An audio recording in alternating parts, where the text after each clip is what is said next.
Brian Windhorst covers the Heat for ESPN.com. Brian, what are you hearing on this injury to LeBron? Well, Sarah, LeBron's concerned about this one. He doesn't know how his groin injury is going to respond to treatment. He hasn't had much experience with these type of injuries. He knows when he turns his ankle how it'll go with a day or two of rest. This one, he may not be able to play tonight. What's more severe here, the ankle or the groin? It's definitely the groin. You know, in the second half last night, he really struggled. He padded his stats a little bit with 3 3-pointers in the last few minutes of overtime. But that whole second half, he did not move very well.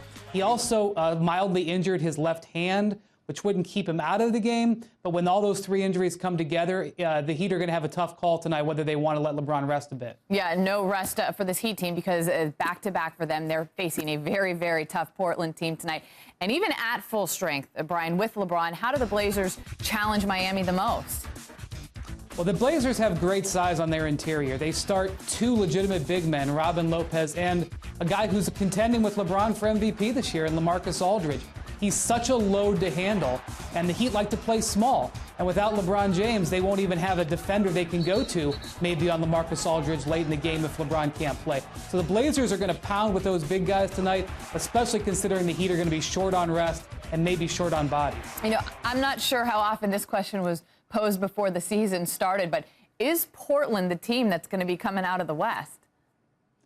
I'm not quite ready to say that. You know, they've been very impressive. They have the best record in the league. Their schedule has fallen beautifully for them. They've had all of their really challenging games at home, and they've won them. They've beaten the Spurs. They've beaten the Thunder at home. They've beaten the Rockets.